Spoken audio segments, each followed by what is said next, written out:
my dear souls. As you know, I am giving my talk on the Gita here. Bhagavad Gita is the base of our Sanatana Dharma. There are three vesical treatises: Upanishada, Bhagavad Gita and Brahma Sutra. And these are called Prasthanatraya. And among those, Bhagavad Gita is one, and it has very great place because Upanishads are experience of great seers, and Brahma Sutras are nothing but only a description of Upanishads. But Bhagavad Gita in itself is the message of Godhead. Lord Krishna himself give that highest message for mankind. So Bhagavad Gita is the base of our Sanatana Dharma. Sashvatasya cha dharmasya. This is a very great message in 14th chapter of Bhagavad Gita. Lord Krishna stated here that base of eternal dharma is my own knowledge, this Bhagavad Gita. So nowadays we are thinking on the 4th chapter of Bhagavad Gita. As I told you yesterday, Lord himself appeared time to time in this human society for annihilation of vice and sinful people and protection of saintly people, and his main work is to establish that eternal righteousness among mankind. I described yesterday in very vast form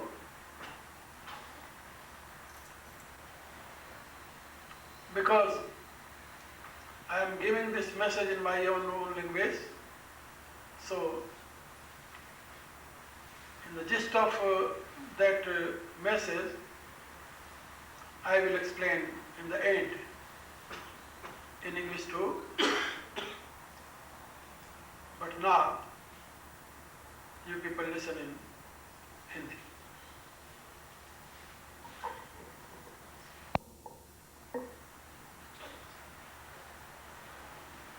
यदा यदा हि धर्मस्य ग्लानिर्भवति भारत अभ्युत्थानम् अधर्मस्य तदात्मानं सृजाम्यहम् परित्राणाय साधूनां विनाशाय च दुष्कृतां धर्म संस्थापनार्थाय संभवामि युगे युगे.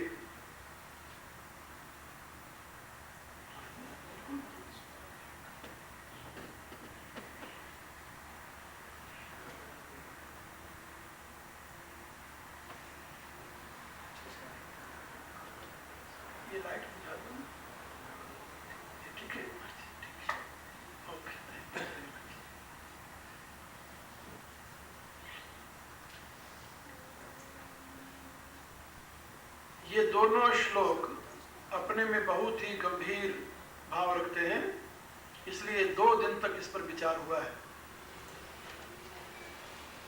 जैसा कल मैंने बताया था, भगवान की अभिव्यक्ति 3 रूपों में हुआ करती है: विभूतिमत, श्रीमत और शक्तिमत, उर्जित जिसे उन्होंने कहा है. और इन 3 रूपों में जहां भी कहीं वैशिष्ट्य दिखाई दे, आप यही समझें कि ये भगवान की ही विभूति है. भगवान ने स्वयं कहा है, बुद्धिम बुद्धिमतामस्मि तेजस तेजस्विनामहम. बुद्धिमानों की बुद्धि मैं हूँ, तेजस्वियों का तेज मैं हूँ, और बलम बलवताम चाहम, बलवानों का बल मैं हूँ. ये 3 चीजें. बुद्धिमानों की बुद्धि प्रभु है, जो विभूति का स्वरूप है, तेजस्वियों का तेज प्रभु है जो श्री का स्वरूप है, और बलवानों का बल प्रभु है जो ऊर्जा का स्वरूप है। ये तीनों परमात्मा की अभिव्यक्तियां हैं।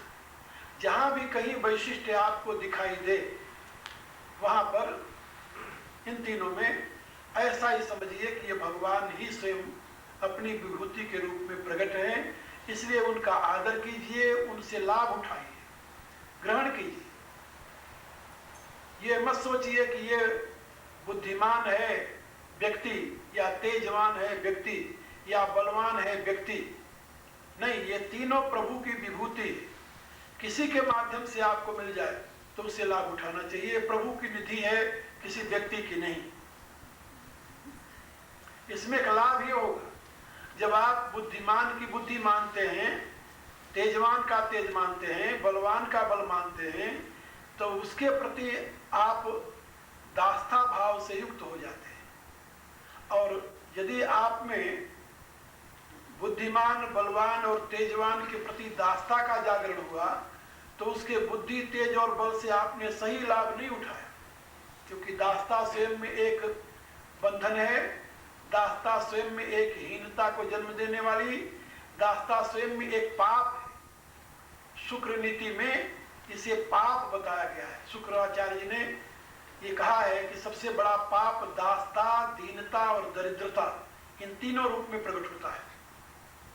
अभी जो श्री राम साधनांक यानी उपासनांक के रूप में निकला है विशेषांक, उस पर बने राम राज्य और उसकी व्यवस्था के आधार नाम से एक लेख लिखा है, लंबा सा, आप लोगों के पास आएगा पढ़ना। उसमें मैंने इसको डिस्क्राइब किया है। तो मैं आप लोगों को ये बता रहा था कि दास्ता, दीनता और दरिद्रता, ये तीनों पाप के परिणाम है, पाप का साकार स्वरूप है। इसलिए इन तीनों को स्थान नहीं होना चाहिए अपने जीवन में। और तीनों से आप कब मुक्त होंगे? जब इसको, जिससे आप में दास्ता आती है, जिससे दीनता आती है, जिससे दरिद्रता आती है, इन तीनों का स्रोत जब आप प्रभु को समझेंगे। क्योंकि प्रभु सबके हैं, प्रभु महान है, वो हमारे पिता हैं।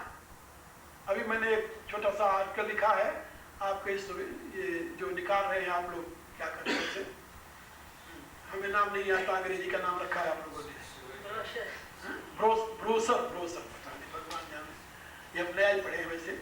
चलो एक शब्द अंग्रेजी का और ऐड हो गया हमारे डिक्शनरी में, हमारे शब्दकोश में, ब्रोशर। तो उस ब्रोशर में आप इसे पढ़ेंगे वैसे कि यानी हमारे जीवन में जो कुछ वैशिष्ट है वो प्रभु का है, क्योंकि हम प्रभु की संतान हैं, प्रभु के अंश हैं। वेद में हमें यही यानी आदेश मिलता है, उपदेश मिलता है। तो गीता में भगवान ने यही बात समझाई है। तो प्रभु की संतान होने के नाते यदि आप अपने बाप से कुछ मांगते हैं तो आप भिखारी नहीं हैं। क्या समझे? यदि बाप के सामने हाथ फैलाते हैं तो आप भिखारी होते हैं क्या? बिल्कुल नहीं, आप भिखारी नहीं हैं। आपका अधिकार है पिता से मांगना।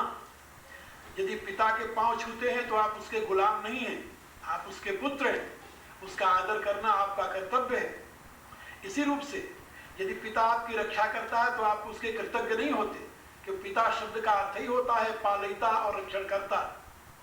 तो परमात्मा आपका रक्षक भी है, आपका पालक भी है, इसलिए आपका पिता भी है वो। और परमात्मा की बुद्धि, परमात्मा का बल, परमात्मा का तेज यदि आप मांगते हैं तो ये तो आपका अधिकार है और आपके राइट है, आप उसे ले सकते हैं। इससे आप में दीनता, हितता और दरिद्रता के भाव का जागरण नहीं होगा। ये वेद का उपदेश है। तो इसलिए परमात्मा की विभूति से आप लाभ उठाइए और उससे परमात्मा के प्रति आपकी आत्मीयता और प्रियता की वृद्धि हो। अब आगे भगवान ने एक बात और कही है कि धर्म की स्थापना के लिए मेरा अवतार होता है। धर्म क्या है जिसकी स्थापना प्रभु करते हैं? कल इसका बहुत विस्तार से हमने विवेचन किया है।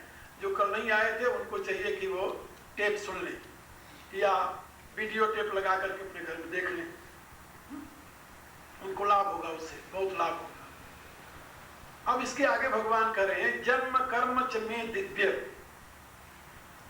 मेरा जन्म दिव्य है, मेरा कर्म दिव्य है, ये दोनों हमारे दिव्य है। दिव्य माने क्या? डिवाइन, मैं हिंदी का अंग्रेजी और अंग्रेजी का हिंदी नहीं बता रहा। दिव्य का अभिप्राय क्या होता है? दिव्य क्या है आखिर? जिसको हम दिव्य कहते हैं उसका अभिप्राय क्या है? उससे संकेत क्या मिलता है? जन्म कर्म च में दिव्य, मेरा जन्म दिव्य है, मेरा कर्म दिव्य है। और दिव्यता क्या है ये समझ लें तो दिव्यता का बोध हो जाए। अदिव्यता समझें। अदिव्यता क्या है? लिमिटेशन, अंग्रेजी में जिसे लिमिटेशन कहते हैं, सीमा कहते हैं, उसको अदिव्यता कहते हैं। हमारे यहां दो शब्द है वेद में, दिति और अदिति।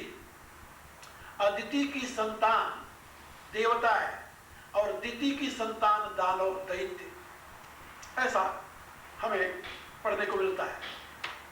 अब वहां पर दिति किसे कहते हैं और अदिति किसे कहते हैं, ये दोनों भावों को समझिए। संस्कृत में दो अवखंडने धातु है जिसमें तीन प्रत्यय लग करके दिति शब्द बनता है, जिसका अर्थ होता है टुकड़ा या टुकड़े में विभाजित होना, खंडित होना, टुकड़ा होना, टुकड़े में विभाजित होना, उसको कहते हैं दिति। और जो टुकड़े टुकड़े में है, खंड खंड में है, सीमा में है, लिमिटेशन में है, डाइवर्सिटी दूसरे शब्दों में समझ लीजिए है, उसकी संतान कौन होगा? दैत्य होगा, असुर होगा। यदि आपकी बुद्धि दिति है, सीमित है, टुकड़े में है, अनेक भागों में बटी हुई है, डाइवर्सिटी की अवस्था में, डाइवर्सिटी में बिलीव करती है, तो आपकी जितनी क्रियाएं, जितनी भावनाएं अभिव्यक्त होंगी वो सब आसुरी होंगी। उनको असुर कहते हैं, उसको दैत्य कहते हैं। दिति की संतान को दैत्य कहते हैं। यहाँ दिति कौन है? बुद्धि का स्वरूप।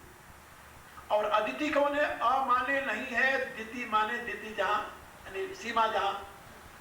तो अदिति शब्द का अर्थ होता है नहीं है सीमा जहां। अ माने नहीं, दिति माने सीमा। यदि आपकी बुद्धि असीम है, यानी सीमा रहित है, लिमिटेशन रहित है, ओपन है, उदार है, जनरस है, फिर उसकी संतानें जो होंगी वो कौन होगा? देव होंगी। अब इससे आप लोग समझ गए होंगे कि देव और दैत्य किसे कहते हैं। देव की माता कौन है? अदिति। दैत्य की माता कौन है? दिति। जब आपकी बुद्धि सीमित होती है, अनेक टुकड़ों वाली होती है, बहुशाखा अनंतास्त्य बुद्धिव अव्यवसायिना, भगवान गीता के दूसरे अध्याय में होता है कि जो अव्यवसायी हैं उनकी बुद्धियां बहुत शाखा वाली होती है, और जो व्यवसायी हैं, व्यवसायत्मिका बुद्धि रेखे गुरुनंदन, उनकी बुद्धि एक होती है, एक अनंत सर्वव्यापी।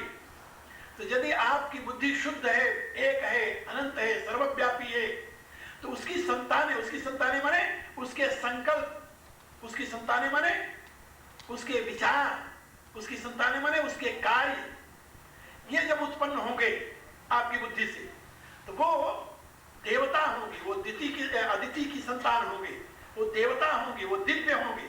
और यदि आपकी बुद्धि बिखरी हुई है, टूटी हुई है, तो उससे जितनी संतानें, जितने संकल्प, जितने कर्म, जितने इच्छाएं, जितने विचार उत्पन्न होंगे, सब दैत्य होंगे, आसुरी होंगे। बहुत बड़ी बात है। देवता असुर को बाहर ढूंढने की बजाय अंदर देखिए। Turn your eyes inside and try to see your own intellect. Your intellect is divided into so many pieces, or there is one in infinite form. ये आपको स्वयं देखना पड़ेगा, अनुभव करना पड़ेगा। तो यदि आपकी बुद्धि दिति की अवस्था में है, आप लोगों ने सुना होगा, इतिहास का कथन है, महाराज मनु, उनकी दो स्त्रियां दिति और अदिति, दिति से दैत्य पैदा हुए, अदिति से देवता पैदा हुए। बाप एक है, मां दो है, संतानें दो प्रकार की है। इसका अभिप्राय, बाप एक है, वह मनु आपका आपकी आत्मा है, अहम मनु हूं, ऋग्वेद कहता है। ये अहम जो आपका है, आपका जो यानी जीवन तत्व है, आई एमनेस जिसे कहते हैं अंग्रेजी में, वो मनु है, वो मनु है। और मनु होने के नाते वही इन दोनों प्रकार की वृत्तियों का पिता है, पति है। और उस मनु की ही दो स्त्रियां हैं। दो स्त्रियां माने सुमति कुमति सबके उर रही, नाथ पुराण निगमस गई, जिसको रामायण में सुमति और कुमति कहा गया है। तो कुमति को दिति कहते हैं और सुमति को अदिति कहते हैं। अब अदिति की संतान जो है, संकल्प जो है, विचार जो है, कार्य जो है, वो सब दिव्य है, देवता है, उसकी संतानें देवता है। और दिति के यानी कुमति जो है, कुत्सित सीमित मति जो है, बुद्धि जो है, उसकी संतानें जो है वो सब दैत्य हैं, असुर हैं। और पिता दोनों का एक आपकी आत्मा है। आप जानते हैं जब आप कुमति युक्त होते हैं तब भी आपकी आत्मा वही प्रकाश देती है। बुराई करते हैं तो आत्मा नहीं रहती क्या? क्या राय? जब आप बुरे काम में लगते हैं तो आपकी आत्मा नहीं है? है क्यों नहीं है? वो बुद्धि किसकी पत्नी है? आपकी आत्मा की, जो आपको बुराई में लगा रही है, जो पतन के रास्ते पर ले जा रही है, जो विखंडित कर रही है जीवन को। और जब आप अच्छाई की तरफ चलते हैं तब भी वही आत्मा है। आत्मा वही है, पति एक है, स्त्रियां दो है। इसलिए उपनिषदों में बात समझाई गई कि आप अपने बुद्धि की तरफ देखिए और उसकी ये दो संतानें हैं, इनको समझिए। बुद्धि आपकी दो प्रकार की हो सकती है, दिति और अदिति। इनकी दो प्रकार की संतानें होंगी, दैत्य और देवता। अब आप सोचिए आपकी बुद्धि कौन सी है और उसकी कौन सी संतानें हैं। ये आप स्वयं अनुसंधान कर सकते हैं, देख सकते हैं। तो यहां पर भगवान कहते हैं जन्म कर्म च में दिव्य, मेरा जो आविर्भाव है और मेरे जो कर्म हैं ये दोनों दिव्य हैं। इसमें कहीं सीमा नहीं है, लिमिटेशन नहीं है, इनमें कहीं विखंडन नहीं है, इनमें कहीं टुकड़े नहीं हैं। लेकिन ये भगवान कहते हैं यो यम वेति तत्वतः, जो इनको तत्वतः जानता है। मेरा जन्म दिव्य है, मेरा कर्म दिव्य है, लेकिन कैसे दिव्य है? तत्वतः दिव्य है। भगवान ने 7वें अध्याय में एक बात और कही, अवजानन्ति मां मूढ़ा मानुषिम तनुमासितम परम भाव मजानन्तो मम भूतो महेश्वर। कहा मूढ़ लोग मेरे परम भाव को नहीं जानते, मूढ़ लोग मेरे यथार्थ स्वरूप को नहीं जानते। अवजानन्ति मां मूढ़ा मानुषिम तनुमासितम, मानुषिम तनुमासितम मां मूढ़ा अवजानन्ति। इस मनुष्य शरीर में देख करके मूढ़ लोग मुझे नहीं पहचानते, नहीं समझते, नहीं जानते। क्योंकि देखते हैं बाहर से तो मनुष्य मनुष्य ही दिखाई देता है। अरे भाई यानी 6 फुट का नहीं हुआ तो 7 फुट का हो जाएगा, बहुत बड़ा हुआ, और थोड़ा 9 फुट तक आदमी तो सुने जाते हैं संसार में, हो सकता है इससे जरा और ज्यादा हो जाए। लेकिन है तो मनुष्य की आकृति प्रकृति, चाहे वो भगवान हो चाहे वो इंसान हो, है आकृति एक। तो भगवान कहते हैं कि मनुष्य की आकृति में देख करके अज्ञानी लोग मुझे नहीं पहचानते। वो सोचते हैं मैं भी मनुष्य हूं, मैं मनुष्य नहीं। परम भावम अजानंतो मम भूत महेश्वर, मेरा जो समस्त प्राणियों का महेश्वर स्वरूप है, मेरा जो परम भाव है, उसको नहीं जानते। तो प्रभु के परम भाव को जानिए। प्रभु के परम भाव को जब जानेंगे तब उनके तत्वतः दिव्य जन्म और दिव्य कर्म का आपको बोध होगा। जैसे मैंने बताया कि जीव का जन्म कर्मानुसार होता है। जितने जीव हैं सब कर्मानुसार जन्म लेते हैं, और प्रभु का अवतार कर्मानुसार नहीं होता, करुणावसात होता है। तस्य हेतु कारुण्यम।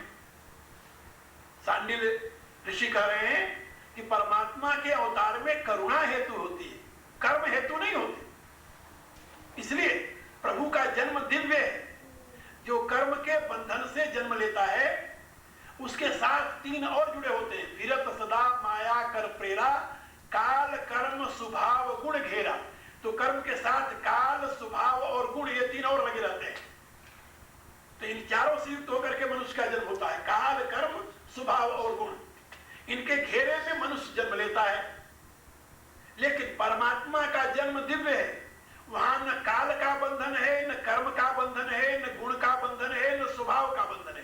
भगवान भगवान ने श्रीमद् भागवत में स्वयं कहा है, बद्धो मुक्त इति व्याख्या गुणते मेन वस्तुतः गुणत्व माया मूलत्वम न मे मोक्षो न बंधनात्। एकादश स्कंद श्रीमद् भागवत में प्रभु बता रहे हैं उद्धव को उपदेश देते समय कि उद्धव, बद्धो मोक्ष इति व्याख्या गुणते मेन वस्तुतः, बंधन और मुक्ति की जो व्याख्या है गुणों में है, मेरे में नहीं है। गुणत्व माया मूलत्वम, और गुण जो है उनका आधार माया है। न मे मोक्षो न बंधनात्, यहाँ मेरे यहाँ न बंधन है न मुक्ति। मुक्ति तो तब हो जब बंधन हो, जो बंधा ही नहीं उसको छोड़ेगा कौन, छूटेगा कैसे हो। इसलिए न मे मोक्षो न बंधनात्, भगवान बंधन और मुक्ति दोनों से रहित है। इसलिए उसका आविर्भाव कर्म वसात नहीं होता, काल वसात नहीं होता, गुण और स्वभाव वसात नहीं होता। भगवान का जन्म होता है करुणा वसात। इसलिए तस्य हेतु कारुण्यम, इससे प्रभु का जन्म दिव्य है। दिव्य माने वह एक सीमित स्वार्थ की पूर्ति के लिए नहीं। मनुष्य का जन्म अदिव्य क्यों है? मनुष्य अपने इंडिविजुएशन को पूर्णत्व में परिवर्तित करने के लिए शरीर को प्राप्त करता है। तुलसीदास जी ने लिखा, बड़े भाग्यमान उस्तर पावा, सुर दुर्लभ सदग्रंथन गावा, साधन धाम मोक्ष कर द्वार। ये साधना के लिए मिला है और मोक्ष प्राप्ति के लिए मिला है, पूर्णत्व की प्राप्ति के लिए मिला है। इस शरीर का उद्देश्य ये है कि अपना आत्म कल्याण करे, अपना आत्म उद्धार करे। तो आत्म उद्धार के लिए ये शरीर मिला है। इसलिए ये लोक हित के लिए नहीं, पहले अपने हित के लिए। इसमें खास बात, जीव पहले अपना कल्याण कर ले तब दूसरे कल्याण कर सकता है। हमारा एक मोटिव है अपना कल्याण तथा सुंदर समाज का निर्माण। जो अपना कल्याण नहीं है, स्वार्थी व्यक्ति के द्वारा सुंदर समाज की रचना नहीं हो सकती। क्या समझे? जो स्वार्थी है वो समाज को सुंदर कहां से बनाएगा? समाज में सौंदर्य तब आएगा जब निस्वार्थ काम हो। और जो व्यक्ति अभाव पूरित है, जो व्यक्ति स्वयं बंधन में है, जो व्यक्ति स्वयं दीनहीन परतंत्र है, वह दूसरे को स्वतंत्र कैसे बना सकता है? दूसरे को सुखी कैसे बना सकता है? दूसरे को पूर्ण कैसे बना सकता है? इसलिए पहले अपना कल्याण, फिर सुंदर समाज की रचना। मनुष्य का लक्षण जहां बताया वहां यही बताया, अपने कल्याण की साधना में निरत रहते हुए लोकहित का चिंतन। और तो कुछ नहीं कर सकता वो। लोकहित के प्रति सद्भावना तो रख सकता है, अपने कल्याण में वो सहायक होता है, अपने आत्म उद्धार में वो सहायक होता है। यदि अपने में अनुरक्ति हो, आत्मशक्ति हो, आसक्ति हो, तो लोक कल्याण भी नहीं, अपना उद्धार भी नहीं होगा। इसलिए अपने उद्धार के लिए यह आवश्यक है उस लिमिटेशन को छोड़े और लोक हित का चिंतन करे। ये दो बातें जो हैं मनुष्य के लिए, अपना कल्याण तथा सुंदर समाज का निर्माण। लेकिन प्रभु को अपने कल्याण की बात तो है नहीं, क्योंकि उसका कल्याण हुआ ही नहीं, वो बंधन में तो है नहीं, उसका कोई कर्म नहीं है, उसका कोई कर्माशय नहीं है। इसलिए महर्षि पतंजलि ने भी यही व्याख्या की है, कर्म विपाक आशय परामृष्ट पुरुष विशेष ईश्वर। कर्म कर्म विपाक कर्माशय, इससे जो अपरामृष्ट है, अपरामृष्ट माने जो इससे कभी परामृष्ट हुआ ही नहीं, ये सब जिसको छू नहीं गए, सहज प्रकाश रूप भगवाना नहीं तो अपने विज्ञान विहान। ज्ञान अखंड एक सीतावत मायावश जीव सचराचर, जो सबके रह ज्ञान एक रस ईश्वर जीव भेद कहोगे। परवश जीव स्वस भगवंता जीव अनेक एक श्रीकंता। तो ये वहां पर भेद बताया गया है कि ईश्वर और जीव के जन्म में, अवतार में क्या अंतर है। जन्म दोनों लेते हैं, बहुनि में व्यतीतानि जन्मानि तो जार्जुन, भगवान ने इसे पूर्व में बताया है। लेकिन दोनों में अंतर ये है कि परमात्मा का जन्म जो है वो दिव्य है और मनुष्य का जन्म जो है अदिव्य है। अदिव्य माने मनुष्य अपने सीमित भाव से युक्त होकर के जन्म लेता है, परमात्मा अपने असीम भाव से युक्त होकर के जन्म लेता है। परमात्मा का जन्म लोक कल्याणार्थ होता है, जन कल्याणार्थ होता है, करुणावसात होता है, और जीव का कर्म आत्म कल्याणार्थ होता है, कर्म वसात होता है। ये करुणावसात नहीं होता। इन दोनों में इतना अंतर है। अब भगवान कहते हैं कि जन्म में जन्म दिव्य, में कर्म दिव्य। आखिर उनका कर्म भी उसी प्रकार से दिव्य होता है, जैसे जन्म दिव्य है, कर्म भी ऐसे दिव्य होता है। कर्म की दिव्यता क्या है? जहां पर मनुष्य जीव अपनी पूर्ति के लिए कर्म करता है, वहां भगवान अपनी पूर्ति के लिए कर्म नहीं करता, क्योंकि उसके लिए कोई अपूर्ण ही नहीं है। भगवान ने कहा है गीता के 3 अध्याय में बात समझाई है कि दुनिया में कोई ऐसी वस्तु मेरे लिए अप्राप्तव्य नहीं है, लेकिन फिर भी मैं रातों दिन कर्म में लगा रहता हूं। क्यों लगा रहता हूं? भगवान कहते हैं इसलिए लगा रहता हूं कि यदि हम न वर्तेयम जात कर्मेण तंदुतः मम वर्तमान वर्तन्ते मनुष्या पार्थ सर्वस्य। यदि मैं सजग होकर, सतर्क होकर सदैव कर्म में न लगा रहूं तो मेरा ही अनुकरण करते हुए मनुष्य भी निकम्मा बन जाएगा। हमें कर्म करता हुआ देख करके मनुष्य को प्रेरणा मिलती है और वो सोचता है कि जब प्रभु ही कर्म कर रहे हैं तो हम क्यों न कर्म करें। प्रभु मनुष्य के लिए आदर्श प्रस्तुत करने के लिए अवतार लेते हैं। श्रीमद् भागवत में बड़ा सुंदर प्रसंग है, वहां पर किम पुरुष खंड में बैठ करके भगवान श्री राम की उपासना करते हुए भगवान आंजनेय चिंतन करते हैं और वहां पर कहते हैं कि प्रभु आपका मर्त्यावतार जो है, मनुष्यावतार जो है, वो केवल दुष्टों के दमन के लिए नहीं होता, ना, दुष्टों के दमन के लिए तो आपका संकल्प ही काफी है। मनुष्यों को एक आदर्श प्रस्तुत करने के लिए होता है, मनुष्यों को सीख देने के लिए होता है, मनुष्यों के कल्याण होता है। आपके जन्म का कारण दुष्ट दमन नहीं है, मनुष्यों के लिए आदर्श प्रस्तुत करना है। नहीं भला ऐसा कैसे हो सकता है कि जो त्रिभुवन का यानी स्वामी हो, जो त्रिभुवन का यानी अधिपति हो, रचयिता हो, वो सीता के वियोग में सामान्य मनुष्य की तरह विलाप करे? असंभव। लेकिन ये केवल मनुष्यों को उपदेश देने के लिए प्रभु आप करते हैं। ये भगवान मारुति ने श्रीमद् भागवत में स्तुति करते हुए कहा है। तो मैं आप लोगों को बता रहा था कि भगवान का कर्म अपने लिए नहीं होता। कर्म दिव्य कब होता है? दिव्य माने समझ गए हुए ना, व्यापक, लोकहिता, सर्वहिता। तो कर्म की दिव्यता किसमें है? जो कर्म लोकहितार्थ हो, सर्वहितार्थ हो। और कर्म की अदिव्यता किसमें है? अदिव्यता माने दूषणता किसमें है? जो कर्म अपने लिए हो, स्वार्थ पर हो, स्वार्थरत हो। तो स्वार्थ परायण होकर कर्म में प्रवृत्ति अदिव्यता है कर्म की, और लोकहितार्थ कर्म की प्रवृत्ति दिव्यता है कर्म की। एक बात, इसी रूप से अपने उद्धार के लिए शरीर धारण करना यह अदिव्यता है जन्म का, और लोकहितार्थ शरीर धारण करना यह दिव्यता है जन्म का। तो जन्म कर्म च में दिव्य। भगवान कहते मेरा जन्म दिव्य है, मेरा कर्म दिव्य है। न मैं अपने आत्म कल्याण के लिए अवतार लेता हूं और न तो मैं अपने सुख के लिए कर्म करता हूं। दोनों से हमारा व्यक्तिगत कोई संबंध नहीं है। और हम देखते हैं